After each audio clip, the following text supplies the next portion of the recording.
این بازیکن سیاه‌چرده جان نگودی است، اهل کشور کامرون، در حدود 2 سال آهندی است که در کشورمون فوتبال بازی میکنه. در تصویر دقت کنید، هر کاری که دلش میخواد انجام میده، حتی دست از سر این تماشاگر که تنها بیننده این اتفاقات بوده هم بر نمیداره. البته جان نگودی قبلا هم کارهای زشتر از این هم انجام داده بود، شاید فوتبالی‌ها اتفاق ابومسلم رو در مشهد یادشون بیاد که البته ما نمیتونیم به اون اشاره بکنیم. این موضوع رو پیگیری کردیم. عبداللهی عضو کمیته انضباطی فدراسیون فوتباله، با او تماس گرفتیم.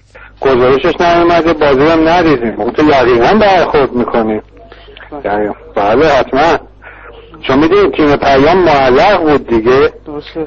معلق بود، رفع تعلیق ازش کردیم با وعده‌هایی که مسئولین تیم دادن در جهت پرداخت مطالبات بازیکن بعد از چند تا بازی موقعین اولین بازیشون بود. اونم توی شما میفرمایید که همچین برخوردی داشتن. جاسمیان ناظر بازی تربیت یزد و پیام خراسان بوده، کاملا موضوع رو تشریح کرد.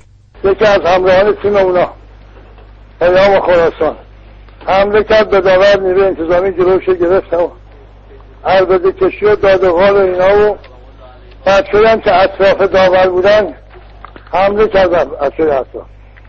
به این صورت خب یه جوی درست کرد که واقعا نیروی انتظامی اگر نبود بلافاصله فوتبالیستاشون بخصوص اون سیاهه که اسمش من نوشتم، اون حمله که به 2 تا از این تماشاچی، وقتی صحنه رو تماشاچی بی اختیار وارد زمین شد، البته با نیروی انتظامی محبت نداشتن که واقعا کار به جای باریک بشه.